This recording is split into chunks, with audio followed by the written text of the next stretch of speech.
think anyone will want these?" Clara whispered to herself, her fingers raw from weaving the last blanket. The wind rattled the cabin door, and she pulled the wool tighter around her shoulders, the fire sputtering low in the iron stove. Outside, the first light of dawn touched the frost on the windows, painting the room in pale gold, and she stared at the row of blankets stacked neatly along the wall, each one carrying hours of meticulous work, each stitch a small testament to survival. The pot on the stove hissed softly as water boiled, a faint reminder of the breakfast she had yet to prepare, but she paused, listening. Somewhere beyond the cabin, hooves struck the frozen earth. Clara glanced toward the door, her chest tightening. Who could be traveling this early, through the thin winter air? A shadow crossed the small yard, the figure tall and deliberate, not hurried, not reckless. She recognized the silhouette before she saw the face. Samuel Harper, the quiet rancher whose help she had neither sought nor expected. He moved to the edge of the porch and stopped, eyes scanning the blankets as though measuring something invisible, something only he could see. Clara's breath caught. She had no room to hope, no safety net beyond these walls. Yet something in the way he held his posture, steady and unintrusive, made her pause. Samuel bent slightly, adjusting the strap of a bundle he carried, revealing a careful inspection of each stitch as if he understood the labor behind them. Clara felt her pulse quicken, the hours of solitude, the cold, the worry over every missing thread, all reflected in his quiet attention. She crossed the room, each step deliberate, brushing against the table where her tools lay organized. Scissors, spools of thread, needles resting in their worn tin box, the remnants of bread from the night before. Samuel set down the bundle without a word, placing it gently beside the blankets. His eyes met hers briefly, calm, assessing, and she understood without explanation. He saw her effort, her worth, even in silence. Clara's shoulders sagged slightly as relief and disbelief mingled, a warmth she had not felt in months creeping through her chest. The wind shifted outside, carrying the distant sound of the creek over the snow-crusted ground, and she realized the blankets were no longer just protection from the cold. They were proof that someone, for the first time, recognized her skill and her endurance. The fire flickered, casting soft shadows across the room, and Clara returned to her weaving, hands steady despite the anticipation now thrumming in her veins, aware that Samuel's presence had shifted something in the space between them, a quiet promise that the coming days would carry more than survival, more than cold and labor, perhaps even the faintest thread of belonging. By mid-morning, Clara had tied the blankets with twine and wrapped them in brown paper, her hands moving carefully because there was no cloth in the cabin she could afford to waste. Samuel waited outside by the hitching rail, giving her the room to finish, his horse standing quiet in the hard cold. When she stepped onto the porch with the first bundle, he reached for it, not quickly, not as though taking charge, but with both hands ready if she chose to let go. She did. He loaded the bundles into the back of his wagon and set a canvas over them before the wind could lift the corners. Clara locked the cabin door and followed him into town, sitting stiff beside him on the wagon seat, her gloved hands folded around a small tin box of needles. He did not fill the silence. He watched the road, slowed near the ruts, and once moved the lap blanket closer when the wind came sharp across the open field. At the mercantile, Clara carried in 2 blankets herself. Samuel carried the rest. Mrs. Haskins looked over the counter, eyes moving from Clara's worn cuffs to the neat stitching, then to Samuel standing behind her with the bundles in his arms. A few women near the dry goods shelf stopped, pretending not to listen. Clara set the first blanket across the counter, smoothing the edge with one palm. The pattern was plain, blue and cream, but the corners were true and the weight was good. Mrs. Haskins pinched the weave, turned it once, and named a price too low for the wool alone. Clara's fingers stilled. Samuel shifted the bundle in his arms and looked at the blanket, not at the shopkeeper.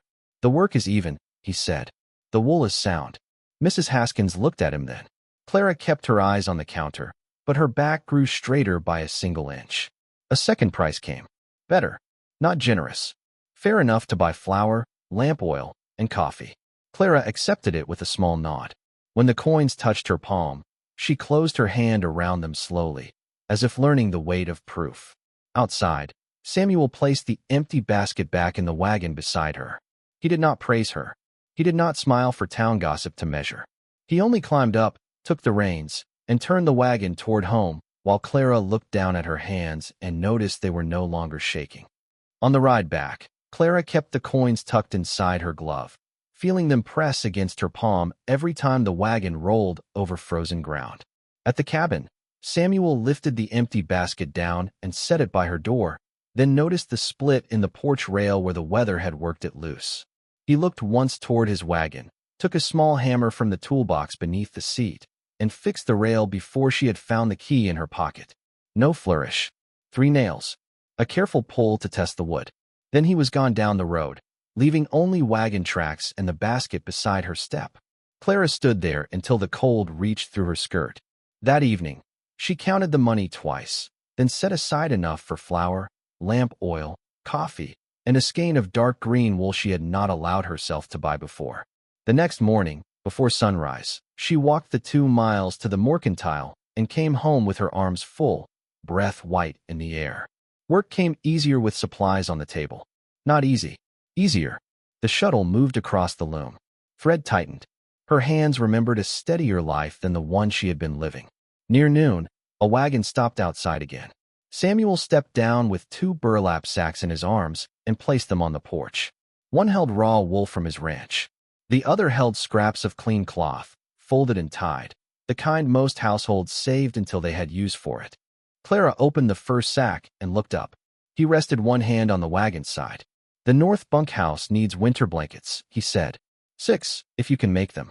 She looked at the wool, then at the cabin behind her, where the loom stood ready and the fire had taken hold. This was not charity. It was work. Paid work. Her throat moved once before she nodded. Samuel set a folded paper on top of the sack, the order written plain with measurements and a fair price beside each one. Then he touched the brim of his hat and left her standing in the doorway with wool at her feet and something like purpose returning to the room. Clara began the first bunkhouse blanket that afternoon, measuring the wool twice before cutting once, because a mistake now would cost more than thread. The cabin changed around the work. The table stayed cleared. The stove stayed fed. The green wool sat in a neat coil near the window, waiting its turn like something saved for Sunday. For 3 days, Samuel did not come by. Clara told herself that was proper. A man had his ranch, his stock, his fences, and she had 6 blankets to finish before the next hard freeze settled over the valley. Still, each wagon sound from the road made her hands pause over the loom. On the 4th morning, he arrived with a boy beside him on the wagon seat. The child was maybe 9, thin through the shoulders, with one sleeve patched in 3 places and eyes that moved quickly over everything. Samuel lifted down a crate before he spoke. "My sister's boy, Thomas," he said. "He is staying at the ranch through winter." Clara nodded once and stepped back so they could set the crate inside. It held more wool, 2 jars of peaches, and a small packet of needles wrapped in paper. Thomas stayed near the door, staring at the half-finished blanket on the loom.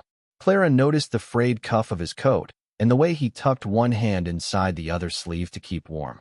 She took the crate lid, set it across 2 chairs, and placed a biscuit on it from the plate near the stove.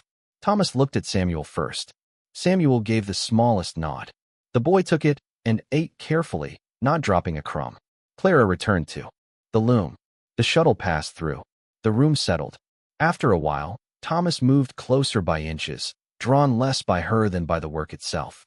When a thread snagged, Clara stopped, loosened it, and showed him how one small pull in the wrong place could bend the whole pattern. He watched hard. Samuel stood by the stove, hat in his hands, saying nothing. When they left, Thomas carried the finished edge of the blanket to the wagon as if he had been trusted with something important. Clara watched them go, then looked back at the biscuit plate, the crate of wool, the quiet warmth still resting in the cabin. Samuel had not brought tenderness into the room. He had brought work, a child, and enough trust for both to stay a little while. By the end of the week, Clara had finished 2 blankets and started a third, her hands moving with a steadier rhythm than they had known in months. The first one was gray and brown, tight enough for a bunkhouse bed. The second carried a narrow blue stripe down one edge because Thomas had stood beside the loom and pointed to the spare thread without asking for anything. She had used it.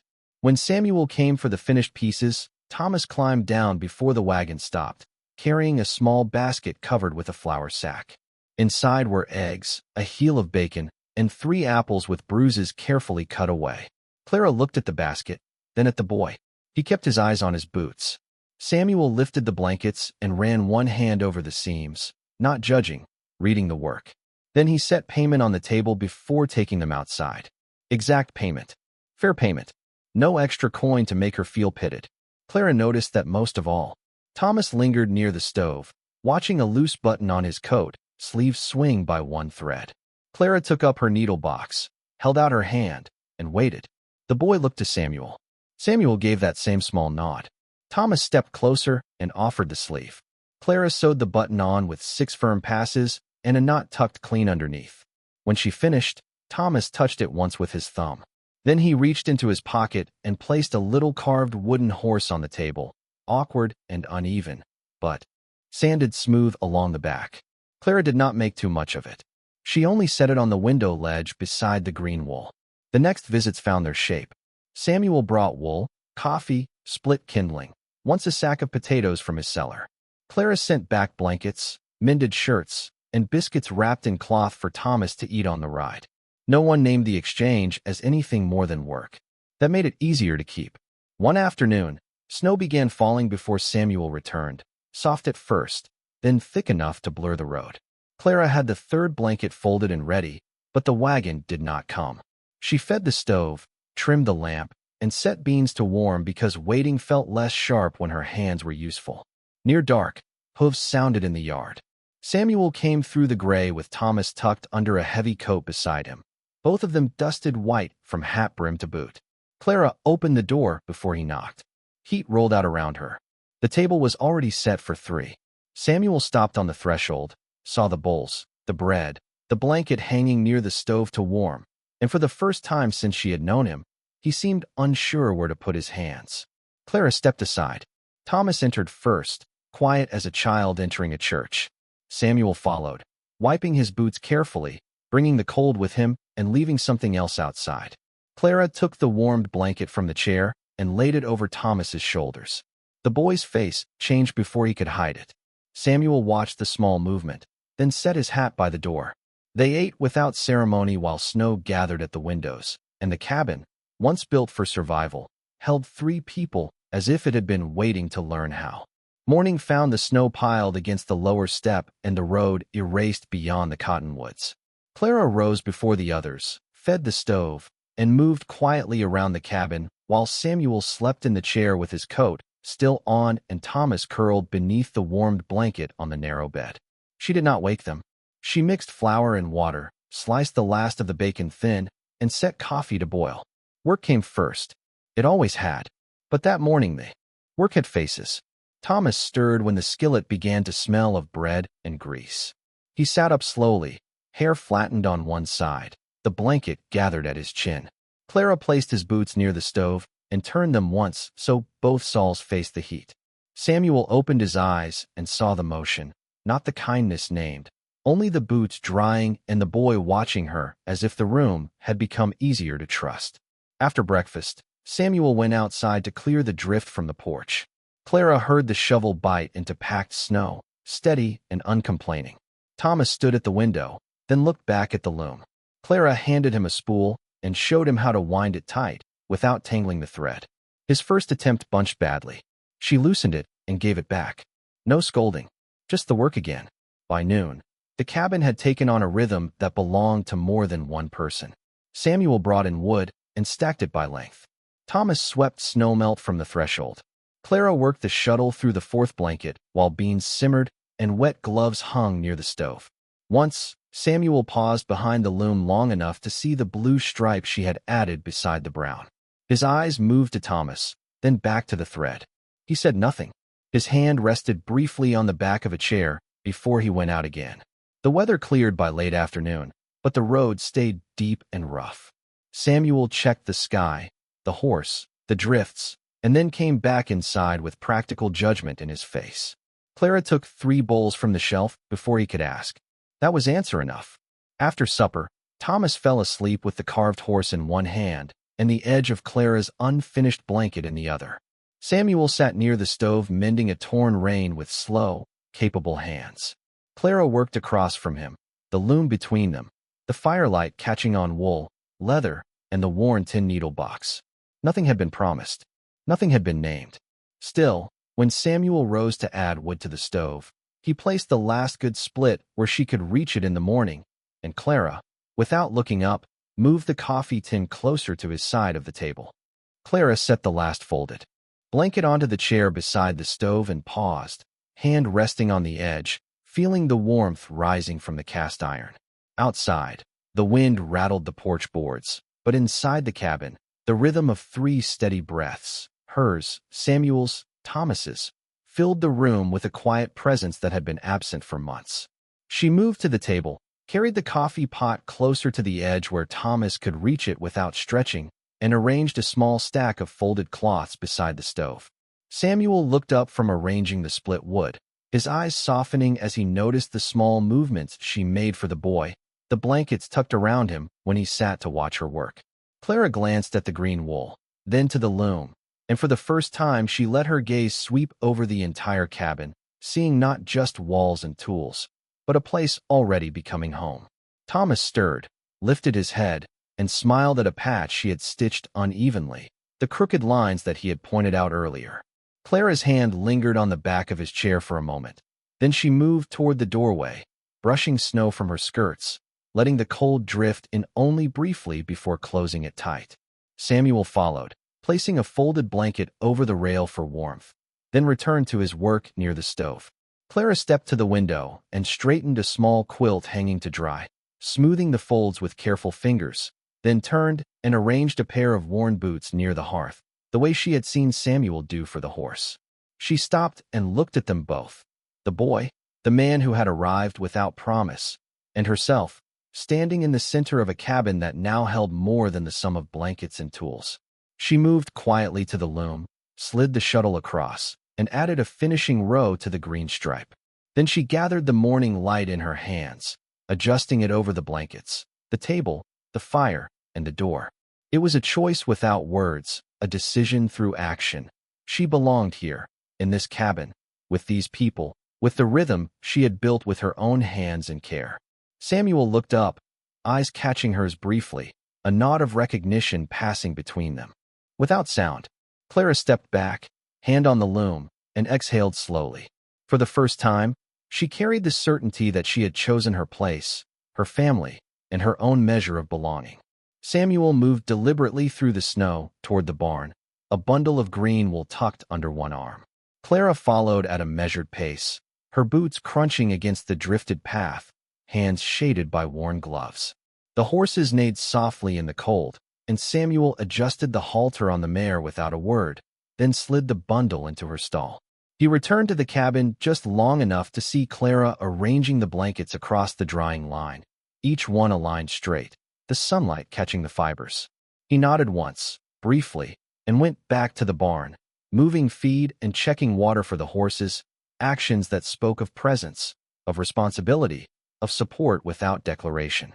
Inside, Clara caught his glance at the window, fleeting but intentional, and it steadied her shoulders.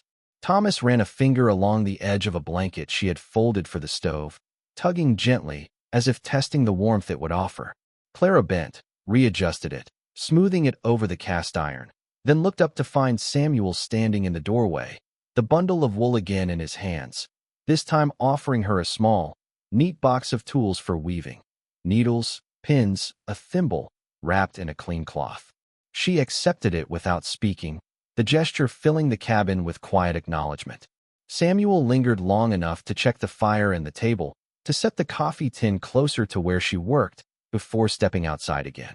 Each act, repeated over the days, reinforced the unspoken bond. He would stand for her, for the cabin, for the boy, for the work she had claimed as her own. Evening fell, and the lanterns were lit. Samuel moved the last split of wood onto the stove before he went to the door and paused. Clara saw him hesitate, then reach into his coat pocket and lay a folded blanket atop the chair nearest hers. He straightened, nodded toward the fire, and left. She ran her fingers over the wool, feeling the weight of the gesture, understanding without words that he had chosen. Her sighed, silently and deliberately, within the rhythm of their shared days and labors, cementing the sense that this cabin, these tasks, and these people were hers to belong to. By dawn, the storm had passed, leaving the valley white and still beneath a clear winter sky. Clara woke to the sound of Samuel splitting wood outside and Thomas moving carefully around the stove, trying not to spill coffee from the pot. The boy had set 3 cups on the table. Not 2. 3. Clara stood in the doorway a moment, her shawl around her shoulders, watching the small order of the morning take shape without anyone asking it to. The finished green-striped blanket lay folded over the back of Samuel's chair. He came in with an armload of wood, stamped snow from his boots, and stopped when he saw it there.